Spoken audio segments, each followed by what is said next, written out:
Hello, everyone, and welcome back to this latest episode of Book Time with Elvis, and welcome back to this, my second attempt at continuing with the Bram Stoker's Dracula read aloud that myself, Micah Cummins, and Steve Donahue are doing for you. I had a bit of technical problems. My computer somehow changed the default microphone to a web camera that's no longer connected, and I recorded the whole thing over half an hour to find out there was no sound, so that was jolly fun. But yes, you don't need to hear about my problems. We're going to kick off with chapter 10. It's all very exciting. We had our first mention of Van Helsing in the previous chapters, and that was great. I've been looking forward to him coming into the story. So let's crack on with chapter 10.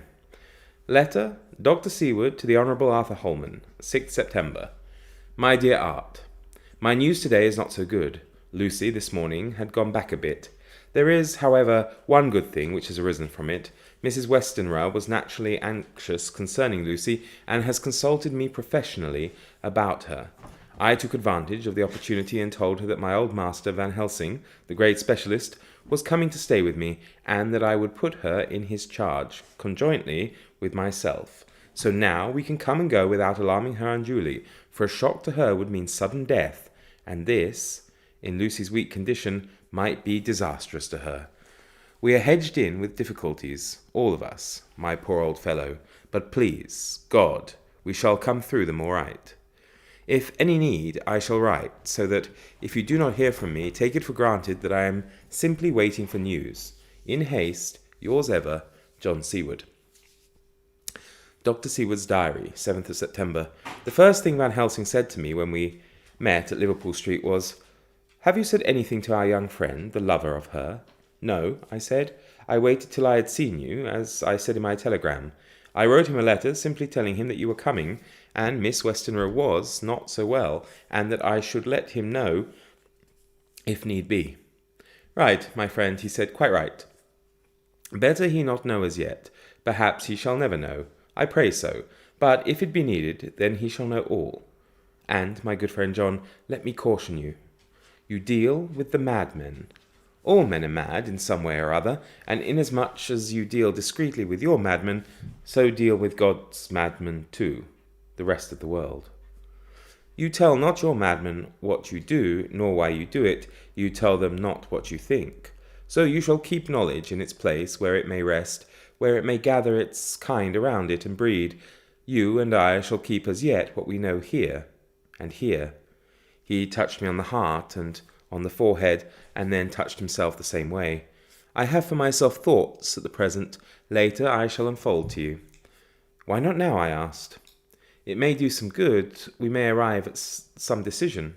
He stopped and looked at me and said, "My friend John, when the corn is grown, even before it has ripened, while the milk of its mother earth is in him, and the sunshine has not yet begun to paint him with his gold, the husbandman he pull the ear, and rub him between his rough hands, and blow away the green chaff, and say to you, 'Look, he's good corn.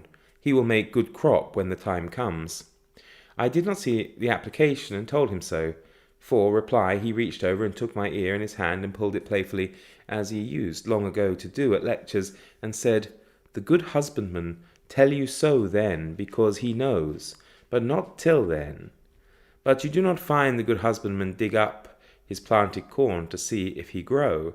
That is for the children who play at husbandry, and not for those who take it as of the work of their life. See you now, friend John? I have sown my corn, and nature has her work to do in making it sprout. If he sprout at all, there's some promise, and I wait till the ear begins to swell." He broke off, for he evidently saw that I understood. Then he went on, and very gravely, "You were always a careful student, and your casebook was ever more full than the rest. You were only student then, now you are master, and I trust that good habit have not fail. Remember, my friend, that knowledge is stronger than memory, and we should not trust the weaker, even if you have not kept the good practice. Let me tell you that this case of our dear Miss is one that may be, mind I say may be, of such interest to us and others that all the rest may not make him kick the beam, as your people say. Take then good note of it. Nothing is too small. I counsel you put down in record even your doubts and surmises. Hereafter it may be of interest to you to see how true you guess. We learn from failure, not from success.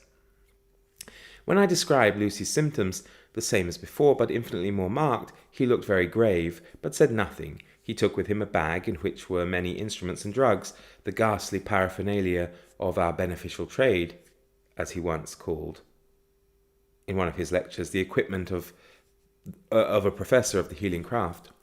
When we were shown in, Mrs. Westenra met us. She was alarmed, but not nearly so much as I expected to find her. Nature, in one of her beneficent moods, has ordained that even death has some antidote to its own terrors. Here, in a case where any shock may prove fatal, matters are so ordered that, for some cause or other, the things not personal, even the terrible change in her daughter, to whom she is so attached, do not seem to reach her. It is something like the way Dame Nature gathers round a foreign body an envelope of some insensitive tissue which can protect from evil that which it would otherwise harm by contact.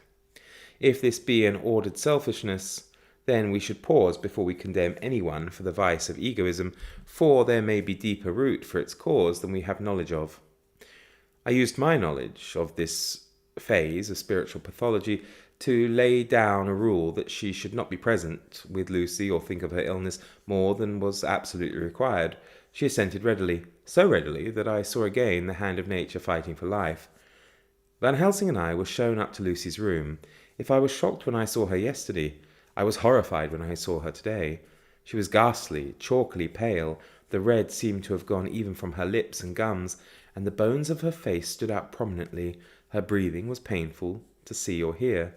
Van Helsing's face grew set as marble, and his eyebrows converged till they almost touched over his nose. Lucy lay motionless, and did not seem to have strength to speak, so for a while we were all silent. Then Van Helsing beckoned to me, and we went gently out of the room. The instant we had closed the door, he stepped quickly along the passage to the next door, which was open. Then he pulled me quickly in with him and closed the door. "My God," he said, "this is dreadful. There is no time to be lost. She will die for sheer want of blood to keep the heart's action as it should be. There must be transfusion of blood at once. Is it you or me?" "I'm younger and stronger, Professor. It must be me." "Then get ready at once. I will bring up my bag. I'm prepared." I went downstairs with him, and as we were going there was a knock at the hall door. When we reached the hall, the maid had just opened the door, and Arthur was stepping quickly in. He rushed up to me, saying in an eager whisper, "Jack, I was so anxious. I read between the lines of your letter, and have been in agony. The dad was better, so I ran down here to see for myself. Is not that gentleman Dr. Van Helsing? I'm so thankful to you, sir, for coming." When first the Professor's eye had lit upon him, he had been angry at his interruption at such a time, but now, as he took in his stalwart proportions and recognized the strong young manhood which seemed to emanate from him, his eyes gleamed. Without a pause, he said to him gravely as he held out his hand, "Sir, you have come in time. You are the lover of our dear Miss. She is bad, very, very bad. Nay, my child, do not go like that," for he suddenly grew pale and sat down in a chair almost fainting. "You are to help her. You can do more than any that live, and your courage is your best help." "What can I do?" asked Arthur hoarsely. "Tell me, and I shall do it. My life is hers, and I would give the last drop of blood in my body for her."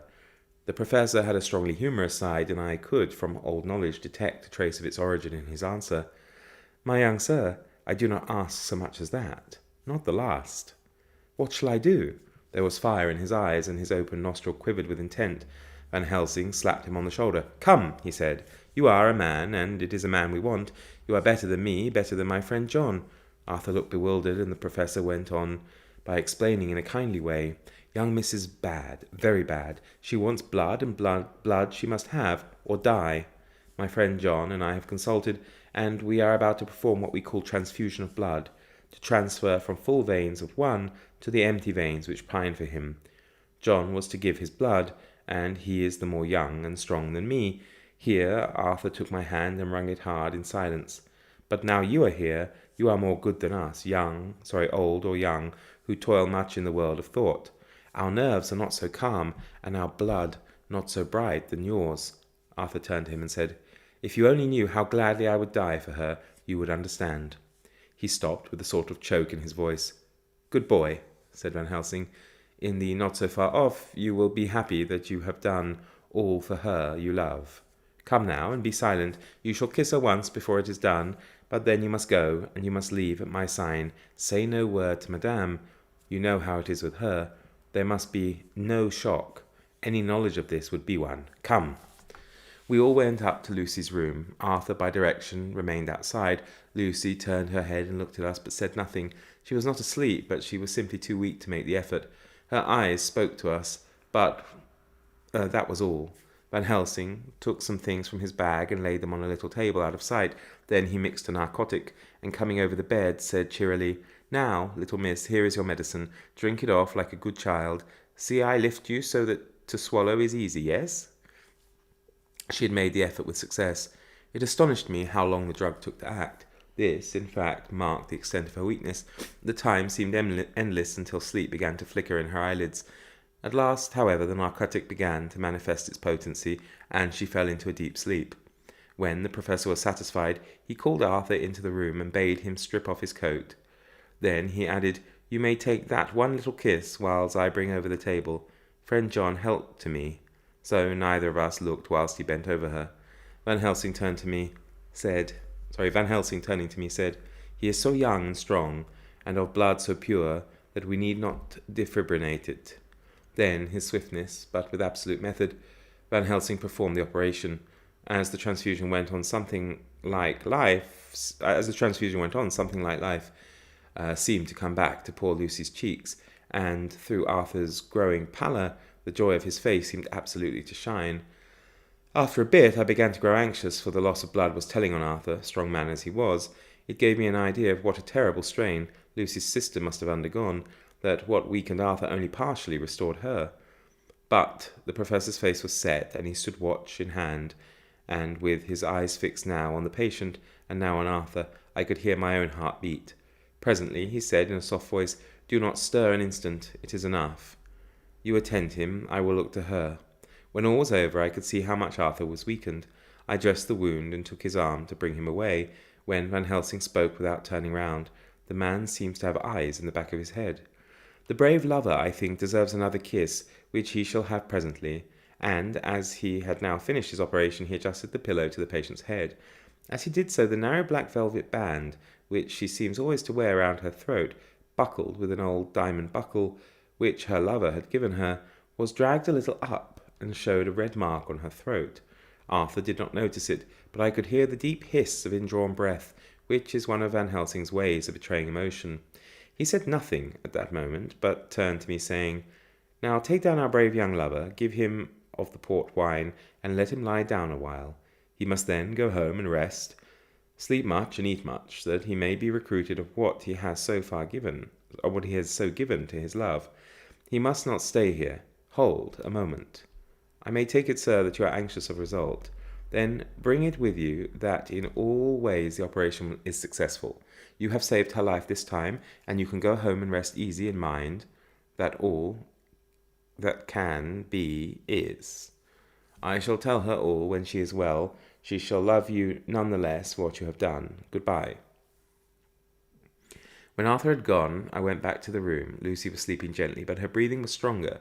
I could see the counterpane move as her breast heaved. By the bedside sat Van Helsing, looking at her intently. The velvet band again covered the red mark. I asked the professor in a whisper, "What do you make of that mark on her throat?" "What do you make of it?" "I have not examined it yet," I answered, and then there proceeded to loose the band. Just over the external jugular vein there were 2 punctures, not large, but not wholesome looking. There was no sign of disease, but the edges were white and worn, looking as if by some trituration. It at once occurred to me that this wound, or whatever it was, might be the means of such manifest loss of blood, but I abandoned the idea as soon as formed, for such a thing could not be. The whole bed would have been drenched to a scarlet with the blood which the girl must have lost, to leave such a pallor as she had before the transfusion. "Well," said Van Helsing. "Well," said I can make nothing of it." The professor stood up. "I must go back to Amsterdam tonight," he said. "There are books and things there which I want. You must remain here all the night, and you must not let your sight pass from her." "Shall I have a nurse?" I asked. "We are the best nurses, you and I. You keep watch all night, and see that she is well fed, and that nothing disturbs her.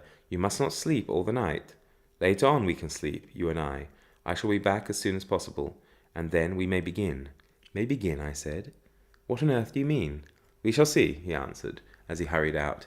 He came back a moment later and put his head inside the door and said, with warning finger held up, "Remember, she is your charge. If you leave her, and harm befall, you shall not sleep easy hereafter." Dr. Seward's diary continued, 8th September. I sat up all night with Lucy. The opiate worked itself off towards dusk, and she waked naturally. She looked a different being from what she had been before the operation. Her spirits even were good, and she was full of happy vivacity, but I could see evidences of the absolute prostration which she had undergone. When I told Mrs. Westenra that Dr. Van Helsing had directed that I should sit up with her, she almost pooh-poohed the idea, pointing out her daughter's renewed strength and excellent spirits. I was firm, however, and made preparations for my long vigil. When her maid had prepared her for the night, I came in, having in the meantime had supper, and took a seat by the bedside. She did not in any way make objection, but looked at me gratefully whenever I caught her eye. After a long spell, she seemed sinking off to sleep, but with an effort seemed to pull herself together and shook it off. This was repeated several times, with greater effort and with shorter pauses, as the time moved on. It was apparent that she did not want to sleep, so I tackled the subject at once. "You do not want to go to sleep?" "No, I'm afraid." "Afraid to go to sleep? Why so? It is the boon we all crave for." "Ah, not if you were like me. If sleep was to you a presage of horror." A presage of horror? What on earth do you mean?" "I don't know. Oh, I don't know. And that is what is so terrible. All this weakness comes to me in sleep, until I dread the very thought. But, my dear girl, you may sleep tonight. I am here watching you, and I can promise that nothing will happen." "Ah, I can trust you." I seized the opportunity and said, I promise you that if I see any evidence of bad dreams, I will wake you at once." "You will? Oh, will you really? How good you are to me. Then I will sleep." And almost at the words, she gave a deep sigh of relief and sank back, asleep. All night long I watched by her. She never stirred, but slept on and on, in a deep, tranquil, life-giving, health-giving sleep.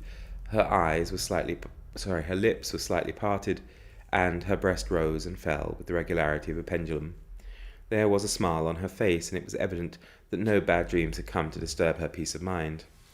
In the early morning her maid came in, and I left her in her care, and took myself back home, for I was anxious about many things.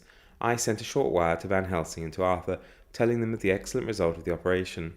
My own work, with its manifold arrears, took me all day to clear off. It was dark when I was able to inquire about my zoophagous patient. The report was good. He had been quite quiet for the past day and night. A telegram came from Van Helsing at Amsterdam whilst I was at dinner, suggesting that I should be at Hillingham tonight, as it might be well to be at hand, and stating that he was leaving by the night mail and would join me early in the morning. 9th September. I was pretty tired and worn out when I got to Hillingham. For 2 nights I'd hardly had a wink of sleep, and my brain was beginning to feel that numbness which marks cerebral exhaustion. Lucy was up and in cheerful spirits. When she shook hands with me, she looked sharply in my face and said, "No sitting up tonight for you. You are worn out. I am quite well again. Indeed I am, and if there is to be any sitting up, it is I who will sit up with you." I would not argue the point, but went and had my supper. Lucy came with me, and enlivened by her charming presence, I made an excellent meal, and had a couple of glasses of the more than excellent port.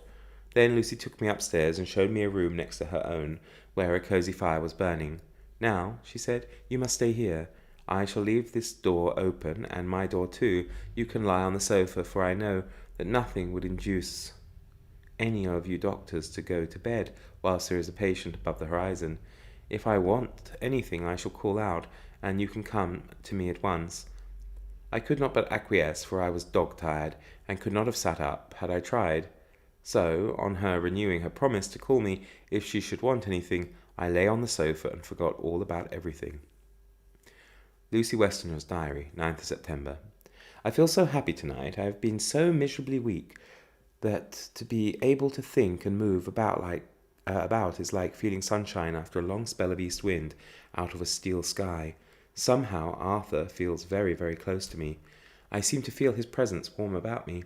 I suppose it is that sickness and weakness are selfish things and turn our inner eyes and sympathy on ourselves, whilst health and strength give love rein, and in thought and feeling he can wander where he wills. I know where my thoughts are. If Arthur only knew, my dear, your ears must tingle as you sleep, as mine do waking. Oh, the blissful rest of last night, how I slept with that dear good Dr. Seward watching me. And tonight I shall not fear to sleep, since he is close at hand and within call. Thank everybody for being so good to me. Thank God. Good night, Arthur. Dr. Seward's Diary, 10th of September. I was conscious of the Professor's hand on my head and started awake all in a second. That is one of the things that we learn in an asylum at any rate. And how is our patient? Well, when I left her, or rather when she left me, I answered. Come, let us see, he said, and together we went into the room. The blind was down, and I went over to raise it gently, whilst Van Helsing stepped with his soft cat-like tread over to the bed. As I raised the blind and the morning sunlight flooded the room, I heard the Professor's low hiss of inspiration, and knowing its rarity, a deadly fear shot through my heart. As I passed over, he moved back, and his exclamation of horror, Gott in Himmel, needed no enforcement for his agonized face. He raised his hand and pointed to the bed, and his iron face was drawn and ashen white. I felt my knees begin to tremble. There, on the bed, seemingly in a swoon, lay poor Lucy, more horribly white and wan-looking than ever. Even the lips were white, and the gums seemed to have shrunken back from the teeth, as we sometimes see in a corpse after a prolonged illness. Van Helsing raised his foot to stamp in anger, but the instinct of his life and all the long years of habit stood to him, and he put it down again softly. Quick, he said, bring the brandy. I flew to the dining room and returned with the decanter. He wetted the poor white lips with it, and together we rubbed palm and wrist and heart. He felt her heart, and after a few moments of agonizing suspense, said, It is not too late. It beats, though but feebly. All our work is undone. We must begin again. There is no young Arthur here now. I have to call on you, yourself, this time, friend John. As he spoke, he was dipping into his bag and producing the instruments for transfusion. I had taken off my coat and rolled up my shirt sleeve. There was no possibility of an opiate just at present, and no need of one, and so, without a moment's delay, we began the operation. After a time, it did not seem a short time either, for the draining away of one's blood, no matter how willingly it be given, is a terrible feeling. Van Helsing held up a warning finger. Do not stir, he said, but I fear that with growing strength she may wake, and that would make danger. Oh, so much danger. But I shall precaution take. I shall give hypodermic injection of morphia. He proceeded then, swiftly and deftly, to carry out his intent. The effect on Lucy was not bad, for the faint seemed to merge subtly into the narcotic sleep. It was with a feeling of personal pride that I could see a faint tinge of colour steal back into the pallid cheeks and lips. No man knows, till he experiences it, what it is to feel his own life-blood drawn away into the veins of the woman he loves. The Professor watched me critically. That will do, he said. Already? I remonstrated. You took a great deal more from art. To which he smiled, a sad sort of smile, as he replied, He is her lover, her fiancé. You have much work to do for her and for others, and the present will suffice. When we stopped the operation, he attended to Lucy, whilst I applied digital pressure to my own incision. I laid down, whilst I waited his leisure to attend to me, for I felt faint and a little sick. By and by he bound up my wound and sent me downstairs to get a glass of wine for myself. As I was leaving the room, he came after me and half whispered, Mind, nothing must be said of this. If our young lover should turn up unexpected, as before, no word to him. It would at once frighten him and enjealous him too. There must be none. So. When I came back, he looked at me carefully and then said, You are not much the worse. Go into the room and lie on your sofa and rest a while. Then have much breakfast and come here to me. I followed out his orders, for I knew how right and wise they were. I had done my part, and now my next duty was to keep up my strength. I felt very weak, and in the weakness lost something of the amazement at what had occurred. I fell asleep on the sofa, however, wondering over and over again how Lucy had made such a retrograde movement, and how she could have been drained of so much blood with no sign anywhere to show for it. I think I must have continued my wonder in my dreams, for sleeping and waking, my thoughts always came back to the little punctures in her throat and the ragged, exhausted appearance of their edges, tiny though they were. Lucy slept well into the day, and when she woke she was fairly well and strong enough, though not nearly so much as the day before. When Van Helsing had seen her, he went out for a walk, leaving me in charge with strict injunctions that I was not to leave her for a moment. I could hear his voice in the hall asking the way to the nearest telegraph office. Lucy chatted with me freely and seemed quite unconscious that anything had happened. I tried to keep her amused and interested. When her mother came up to see her, she did not seem to notice any change whatever, but said to me gratefully, "We owe you so much, Dr. Seward, for all you have done, but you really must now take care not to overwork yourself. You are looking pale yourself. You want a wife to nurse and look after you a bit. That you do." As she spoke, Lucy turned crimson, though it was only momentarily, for her poor wasted veins could not stand for long such an unwanted drain to the head. The reaction came in excessive pallor as she turned imploring eyes on me. I smiled and nodded and laid my finger on my lips. With a sigh, she sank back amid her pillows. Van Helsing returned in a couple of hours, and presently said to me, "Now you go home and eat much and drink enough. Make yourself strong. I stay here tonight, and I shall sit up with little miss myself. You and I must watch the case. We must have none other to know. I have great reasons. No, do not ask them. Think what you will. Do not fear to think even the most not probable. Good night."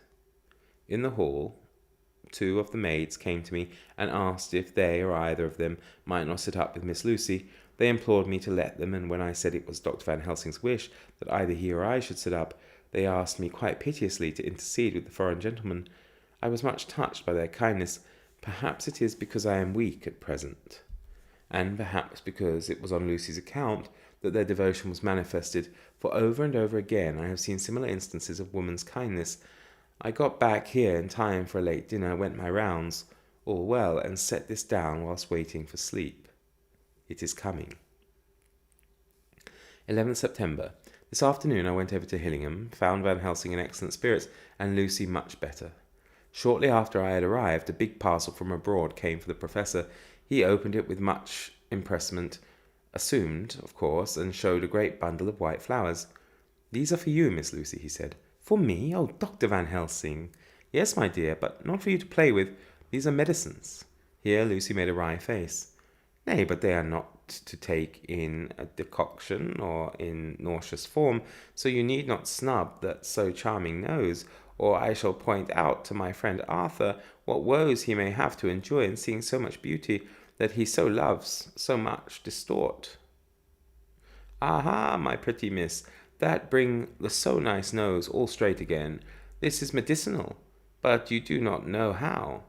I put him in your window. I make pretty wreath and hang him round your neck, so that you sleep well. Oh yes, they, like the lotus flower, make your trouble forgotten.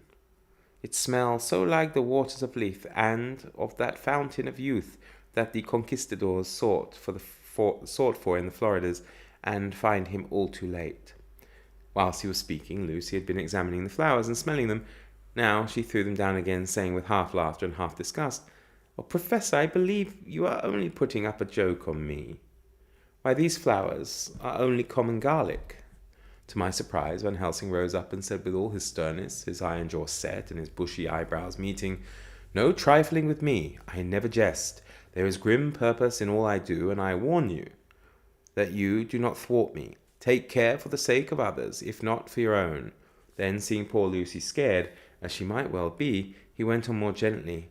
"Oh, little miss, my dear, do not fear me. I only do for your good. But there is much virtue to you in those so common flowers. See, I place them myself in your room. I make myself the wreath that you are to wear. But hush, no telling to others that make so inquisitive questions. We must obey, and silence is a part of the obedience, and obedience is to bring you strong and well into loving arms that wait for you. Now sit still a while. Come with me, friend John, and you shall help me deck the room with my garlic, which is all the way from Haarlem, where my friend Van de Poel raise herb in his glass houses all the year. I had to telegraph yesterday, or they would not have been here." We went into the room, taking the flowers with us. The professor's actions were certainly odd, and not to be found in any pharmacopoeia that I ever heard of. First, he fastened up the windows and latched them securely. Next, taking a handful of the flowers, he rubbed them all over the sashes, as though to ensure that every whiff of air that might get in would be laden with the garlic smell. Then, with the wisp, he rubbed all over the jamb of the door, above, below, and at each side, and round the fireplace in the same way. It all seemed grotesque to me, and presently I said, "Well, Professor, I know you always have a reason for what you do, but this certainly puzzles me. It is well we have no skeptic here, or he would say that you are working some spell to keep out an evil spirit." "Perhaps I am," he answered quietly, as he began to make the wreath which Lucy was to wear round her neck. We then waited whilst Lucy made her toilet for the night, and when she was in bed, he came and himself fixed the wreath of garlic round her neck. The last words he said to her were, "Take care you do not disturb it, and even if the room feel close, do not tonight open the window of the door, or the door." "I promise," said Lucy, "and thank you both 1,000 times for all your kindness to me. Oh, what have I done to be blessed with such friends?"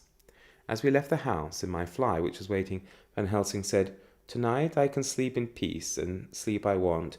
2 nights of travel, much reading in the day between, and much anxiety on the day to follow, and a night to sit up without a wink.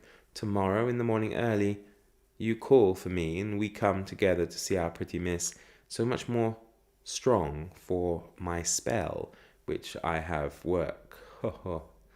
He seemed so confident that I, remembering my own confidence 2 nights before, and with the baneful result, felt awe and vague terror.